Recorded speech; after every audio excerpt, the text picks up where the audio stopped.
শুভ সকাল বন্ধুরা, আপনারা কেমন আছেন? আমি ভালো আছি। তো আজকে সকালবেলায় বাগিচাতে আসলাম কিছু কাজের জন্যে। তারপরে কটা আম পেড়েছি আমি গাছের থেকে। তো আজকে একটু ঠান্ডা মৌসুম আছে, কেন কি আছে 6-7 দিন ধরে লাগাতার এত গরম বেড়েছে, এত গরম কি বলবো, বলে বোঝানোর সেইটা নেই আমার কাছে, এত গরম পড়েছে। তা আজকে সকালবেলা এসেছি, বেশ ঠান্ডা ঠান্ডা হাওয়া চলছে, কেন কি কালকে রাত্রিবেলায় বৃষ্টি হয়েছে, ধুলোটা মরে যায়, মতলব ধুলো মরা বৃষ্টি, এরকম বৃষ্টি হয়েছে। বেশি বৃষ্টি হয়নি, পর ধুলোটা যাতে হাওয়া দিলে ধুলোটা ওড়ে, সেইটা ওড়ে না। আর ওই জন্য মৌসমটা একটু ঠান্ডা ঠান্ডা আছে, বেশ ভালোই লাগছে। তো আমি নিচে এসেছিলাম গাছে জল দেওয়ার জন্যে, মানে অত বৃষ্টি হয়নি বললাম তো। তো নলও ঠিক মতো আসেনি, লাইট চলে যায়, ওই জন্য অপেক্ষা করতে হয় আমাদের। টাইম মতো জল আসে না, লাইট না থাকলে টাইম মতো আসে না। তো দেখুন গাছপালাগুলো রাত্রির বৃষ্টির জলে মানে চান টান করে একদম কি সুন্দর নতুন দুলহানের মতো সেজে উঠেছে। বেশ ভালোই লাগে, গাছপালা যেরকম আমাদের মধ্যে শান্তি হয়, সেরকম গাছপালার মধ্যেও একটা শান্তি মেহসুস হয়, কি যে আমরাও চান করেছি, একটু ঠান্ডাপন এসেছে, নাহলে এতে টাক পড়া রোদ্দুর এইরকম অবস্থা হয়েছিল। তো এই দেখুন আমি কটা আম। তো এই আমটা তো বড় গাছের থেকে পড়েছে ঝড়ে, কেন ঝড়ও চলছিল কালকে ভীষণ। তো এটা ঝড়ে পড়েছে গাছের থেকে। আর এইগুলো আমি পারলাম এখন, এই যে এই আমগুলো এই জন্যে পারলাম। তো এই আমগুলো দিয়ে আচার বানানো হবে। তো আচার বানানোর জন্য এই আমগুলো পাড়া হয়েছে, আর একটা রাখবো টক খাওয়ার জন্যে আমের।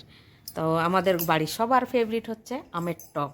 এই গরমেতে এইটা খেলে একটু শান্তি মনে হয়, যে হ্যাঁ এর উপর পেটে হজমও হয়ে যাবে, একটা ঠান্ডা ঠান্ডা অনুভূতি হয়, বেশ ভালোই লাগে খেতে।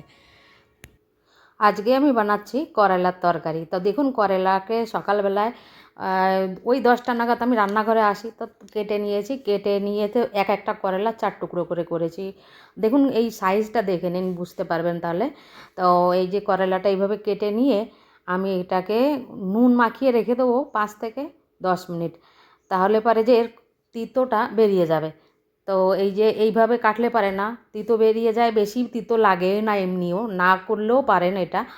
দারুণ টেস্ট হয় এইভাবে তরকারিটা বানালে পারে। আমি তো প্রায়ই বানাই, আর আমার কাছে এত ভালো লাগে যে আমি সপ্তাহে একদিন তো বানাবোই। আমি একার জন্যে বানালেও আমি বানাই, কেন কি খুব ভালো লাগে। আর পাকা বিচিগুলো এই জন্য কেন কাজে নেবো না, ওই জন্য এগুলোকে ফেলে দেওয়াই ভালো। তো আমি একার জন্যে বানাই, কিন্তু লাস্টে বেলা আমার ভাগেই জোটে না।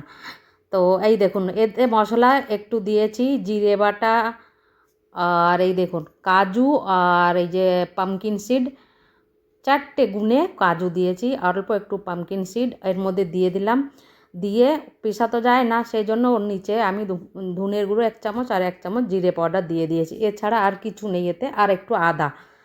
হ্যাঁ, নিরামিষ বানাচ্ছি এ করলার তরকারিটা, দারুণ টেস্ট হয়। তো এটা পেস্ট করে নিয়েছি, এবারে তেল দিয়ে করলাগুলো ভালো করে ধুয়ে নিয়েছি, ধুয়ে এগুলোকে ফ্রাই করে নেবো।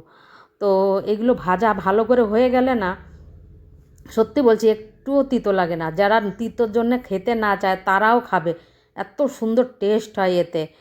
তো আমি বললাম আগেই যে আমি সপ্তাহে একদিন আমার জন্যই বানাই। তো সবাই খেয়ে ভালোই খুশি এই সবজিটা। তো এই দেখুন কত সুন্দর করে ভাজা হয়ে গেছে। ঠিক এইভাবেই লাল লাল করে ভাজা করলে না করলার একটা টেস্ট আলাদাই হয়ে যায়। তো এইবারে আমি এগুলোকে নামিয়ে নেব। তো আপনি মতলব আপনারাও চাইলে এইভাবে বানিয়ে একবার দেখতে পারেন, অনেক টেস্টি হয়। আর এতে এই দেখুন তেল দিয়ে দিয়েছি, এর মধ্যে 5 ফোড়নও দিতে পারেন, কিংবা শুধু কালো জিরে, কিংবা এমনি জিরে আপনাদের টেস্ট হিসাবে দিতে পারেন। তো আমি তো জিরে দিলাম আজকে। আর এই যে টমাটারটা দিয়ে ভালো করে ভাজা করে নেব, কেন কি ওটা গলে যাবে তাড়াতাড়ি। আর পেস্ট তো আমি যা মশলা দিয়ে বাটলাম সেটা তো দেখিয়ে দিলাম। তো এবার টমাটারটা নুন আর ওই হলুদ দিয়ে ভাজা করে নিলে না ওটা গলে যায় তাড়াতাড়ি। তো গলে গেছে টমাটারটা। তো এবার যে মশলাটা আমি পেস্ট করেছিলাম, কাজু, পামকিন সিড, আর ধনে, আর জিরে অল্প একটু, আর আদা, তো এটা এই যে দিয়ে ভালো করে এটা কষিয়ে নেব। তো এই যে অল্প একটু লঙ্কার গুঁড়ো দিচ্ছি, কেন ঝাল যে যেরকম খাবে সে সেরকমই দেবে। আর অল্প একটু ধনের পাতা দিয়ে এটা ভালো করে ভাজা করে নেবো। এতে গরম মশলা না দিলেও ভালো লাগে, এতে গরম মশলা দেওয়ার দরকারই হয় না। যেহেতু আমি নিরামিষ বানাচ্ছি, নিরামিষ দিনে যে কোনো সময় আপনারা বানিয়ে খেতে পারেন এটা। আর ভীষণ টেস্ট হয়, এতে জরুরি নেই যে গরম মশলা দিতেই হবে। তো এই দেখুন মশলাটা ভাজা হয়ে গেছে, তেল ছেড়ে দিয়েছে প্রায়। আর এইবারে আমি দেবো এই যে ভেজে রাখা করলাগুলো, দেখুন আমি দিয়ে দিলাম। আর সত্যি বলছি এত টেস্ট, মানে যে রান্না করবে তারও হাত চেটে খেতে ইচ্ছা করবে, একবার বানিয়ে জরুর দেখবেন। আর এই দেখুন আমি এটা মশলাটা মিশিয়ে দিলাম। আর এতে একটুও জল দেবো না, এই যে মশলাটা কষা হয়ে গেছে, এবারে করলাগুলো দিয়ে ভালো করে কষিয়ে এটাকে নামিয়ে নেবো। আপনাদের কাছে যদি ধনের পাতা থাকে তাহলে অল্প একটু উপর দিয়ে ধনের পাতা ছড়িয়ে দিতে পারেন, দারুণ টেস্ট হয়। তো এই যে আমার কাছে আছে, আমি এই যে দিয়ে দিলাম, দারুণ টেস্ট হয়। আর ধনের পাতার একটা আলাদাই গন্ধ থাকে। তো এই দেখুন আমি নামিয়ে নিয়েছি বিনা জলে করলার তরকারি, দারুণ টেস্ট হয়।